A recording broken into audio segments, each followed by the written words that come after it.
ആശ്വാസമായി ആര് വരും എന്ന് വിചാരിച്ചിരിക്കാത്തവരാരും തന്നെ ഉള്ളതായി ഈ ലോക ചരിത്രത്തിൽ ഇന്നോളം ഉണ്ടായിട്ടില്ല. അത് രാജാവാകട്ടെ പ്രജയാകട്ടെ അവരുടെ ജീവിതത്തിൽ ഈ ഒരു നിമിഷങ്ങളിലൂടെ അവൻ ജീവിതം അവസാനിപ്പിക്കാറുള്ളൂ.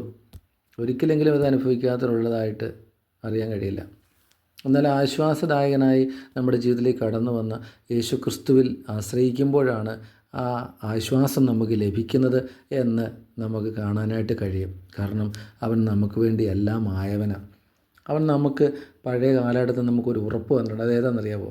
കർത്താവ് തകർന്ന ഹൃദയമുള്ളവർക്ക് സമീപസ്ഥനാണ്, മനസ്സ് തളർന്നവരെ അവൻ രക്ഷിക്കുന്നു. സങ്കീർത്തനം 34:18. അതുപോലെ തന്നെ നിങ്ങളുടെ ഭാരം കർത്താവിൻ്റെ മേൽ വെച്ചുകൊള്ളുക, അവിടുന്ന് നിങ്ങളെ താങ്ങും. നീതിമാൻ കുലുങ്ങിപ്പോകാൻ അവിടുന്ന് സമ്മതിക്കുകയില്ല, അത് ഒരിക്കലും സമ്മതിക്കില്ലെന്ന് പറഞ്ഞത്. അത് സങ്കീർത്തനം 55:22 അതുപോലെ തന്നെ യേശു ക്രിസ്തു പറഞ്ഞ സത്യവചനമാണ്,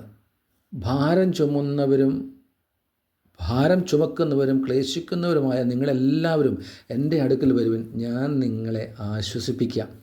അത് മത്തായിയുടെ സുവിശേഷം 11:28 യേശു തൻ്റെ അനുയായികൾക്ക് നൽകിയ സമാധാനം പോലെ ലോകത്ത് ഒരു വ്യക്തിയോ ദൈവങ്ങളോ എന്ന് വിളിക്കപ്പെടുന്ന പ്രവാചകന്മാരോ അല്ലെ ദൈവത്തെക്കാൾ വലിയ പ്രവാചകന്മാരുള്ള കാലഘട്ടം, എന്നാൽ അവരൊന്നും നൽകിയിട്ടില്ല അല്ലേ. അതാണ് യേശുക്രിസ്തുവാണ് സത്യദൈവം എന്ന് പറയാനുള്ള കാരണം.